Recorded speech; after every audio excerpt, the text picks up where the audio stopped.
Bonjour les amis, bon j'espère qu'aujourd'hui ça va aller mieux qu'hier, parce qu'hier dans ma vidéo j'ai fanfaronné en disant qu'Orange avait beau avoir des problèmes techniques, j'allais réussir à passer ma vidéo grâce à mon portable. Bah ça a été un peu plus compliqué que ça, parce que pas de fibre, rien, et la connexion qui sautait tout le temps. J'ai pu vous mettre la vidéo qu'à 19 heures. Donc aujourd'hui, même si je la fais dans la matinée de vendredi, je vous la mettrai en ligne que cet après-midi.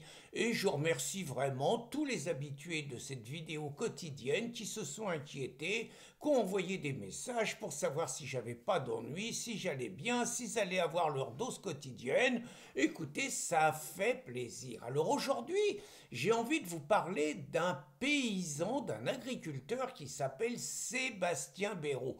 Alors pour info, moi je suis pas un grand connaisseur du monde agricole, mais ça m'est arrivé une fois d'être en contact avec lui dans une émission à Radio Courtoisie. En fait, c'est le paysan de base.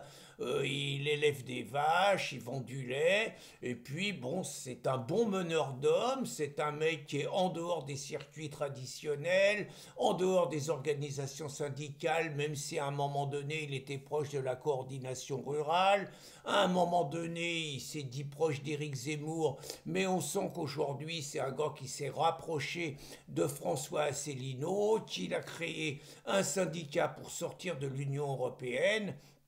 Et donc il raconte qu'il faut sortir de l'Union européenne par tous les moyens, que c'est la seule solution. C'est un bon meneur, hein. Le mec il a de la tchatche, c'est un meneur d'hommes. Franchement, il est bon et on sent surtout que il veut pas que les paysans meurent et il se bat contre les puissants de l'agroalimentaire. Il peut pas saquer la FNSEA, il peut pas saquer les gauchos et naturellement il peut pas saquer l'Union européenne. Un mec assez médiatique et on sent que s'il prend la parole sur un barrage d'agriculteurs, on sent qu'il est capable d'embarquer les mecs. C'est un bon, hein, il passe bien dans les médias d'ailleurs. Bon, ça veut pas dire qu'il n'a pas des ennuis dans sa ferme, hein. Quand on se met en première ligne, bien souvent on en paye le prix.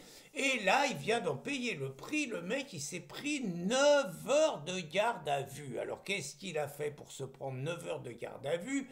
Bon, déjà, dans son argumentation, on peut être d'accord, ne pas être d'accord, hein.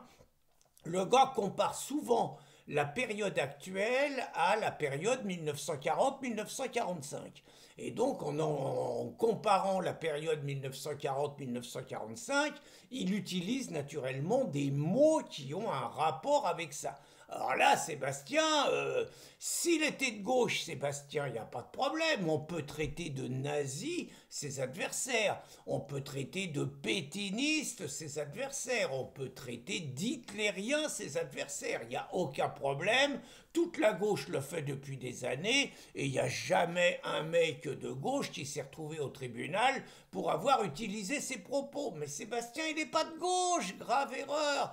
Et donc lui, parmi les propos qu'il a utilisés, comme manifestement c'est la bête noire de la FNSEA et qui s'aime pas, il a parlé d'un leader local de la FNSEA de son coin, il l'a qualifié de collabo, tout simplement parce qu'il revient aux années 40 et tout, et donc en gros il lui reproche d'être un collabo de la destruction des campagnes et de l'éradication des paysans. Allez hop, une plainte dans les trous de nez.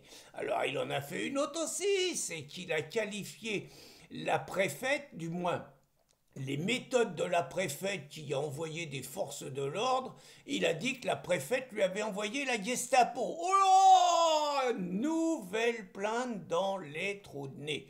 Et puis alors là, il a fait pire. Bon, un jour c'est une action, il est un peu chaud, comme on est toujours chaud dans les actions, hein. Et donc, il veut passer avec son tracteur, il y a les forces de l'ordre qui ont fait un barrage qui l'empêche de passer, le mec il est énervé et il les traite de SS. Oh là, énorme cagade, énorme cagade. Et puis, je crois qu'il a aussi fait un truc, c'est qu'il a comparé l'élimination des juifs à l'élimination des agriculteurs. Alors, On peut être d'accord, on peut être ne pas d'accord, c'est des armes, c'est des mots de combat. Les combats, c'est des slogans, c'est des mots. On peut ne pas les partager, on peut ne pas partager forcément l'orientation d'Asselineau, son rapprochement avec lui, peut-être le fait de s'isoler, de faire un nouveau syndicat anti-Union européenne. On peut faire tous les reproches. Simplement, est-ce que ça justifie 9 heures de garde à vue? Moi, j'ai presque envie de dire, je suis jaloux, parce que moi, j'ai jamais fait une garde à vue qui a dépassé 2 heures. Alors j'en ai fait plus que lui, hein. Moi je fais les calculs comme ça avant de vous faire cette vidéo.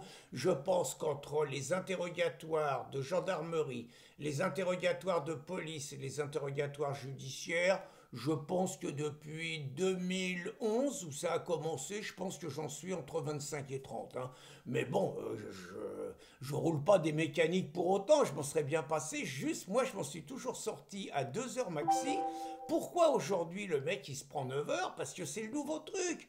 Maintenant, les policiers ou les gendarmes, ils ont ordre de rester en contact avec le procureur. Et donc, il faut en permanence, les mecs, ils vous posent quelques questions, hop, on appelle monsieur le procureur. Comme le procureur, il n'est pas toujours disponible, bah, faut attendre. Et puis, le procureur, il doit appeler ailleurs, genre, qu'est-ce qu'on en fait de celui-là? Résultat, pour des trucs de rien du tout, le mec, il se prend 9 heures de garde à vue. Pendant les 9 heures, le mec, il a du boulot quand même. Il a juste une ferme à faire tourner, mais ça, ils s'en foutent, hein. Ceux qui déposent plainte, de ruiner un nouveau paysan, que le mec, ils vont peut-être l'acculer au suicide, encore ça me paraît pas trop le genre, ça, ils en ont rien à foutre, hein. C'est une manière de persécuter tous ceux qui ne baissent pas la tête, tous ceux qui résistent, tous ceux qui se battent et tout. C'est une manière de les persécuter. Puis il y a un autre truc qui est quand même assez étonnant, c'est que d'habitude, entre la plainte et le procès, il y a entre au moins un an. Là, le mec, il passe au procès fin août. C'est-à-dire, il faut 2 mois seulement pour, suite à une plainte, pour se retrouver au tribunal, hein. Le gars, il n'a jamais tué personne, il n'a jamais agressé personne. Vous voyez le laxisme de la justice par rapport aux délinquants, mais lui qui est un résistant, qui est un patriote, alors lui, il a droit à la dose parfaite. Alors, il paraîtrait qu'il ne faut plus dire collabo, mais qu'il faut dire complice. Alors là, nous, on est mal borés parce que je peux vous dire que nous, à Riposte Laïque, il n'y a pas un numéro où on ne qualifie pas un traître de collabo. Souvent des mecs de gauche, souvent des macronistes, mais pas seulement, hein. Je veux dire, nous, collabo, islamo-collabo, ça fait partie de notre langage, ça fait partie de notre jargon, et on ne voit pas pourquoi on ne traiterait pas de collabo des mecs qui nous qualifient de nazis, de racistes, de pétinistes et d'hitlériens. Pourquoi ça serait à sens unique? Donc, moi j'ai envie de dire d'abord, il faut soutenir ce Sébastien Béraud, c'est un mec bien, ça se sent. On n'est pas obligé d'être d'accord avec lui sur tout, mais sa place est certainement pas devant un tribunal et certainement pas devant des mesures qui sont faites pour le tuer socialement. C'est clair qu'il y a ça derrière, la volonté d'éradiquer un résistant et un patriote. Et puis, bah, chers compatriotes, continuez à vous battre, continuons à nous battre pour la liberté d'expression et ne nous laissons pas intimider par le politiquement correct que les traîtres, les collabos, vous voyez, on y va, les ennemis de la France veulent imposer à ceux qui ne pensent pas comme eux. Bonne journée les amis!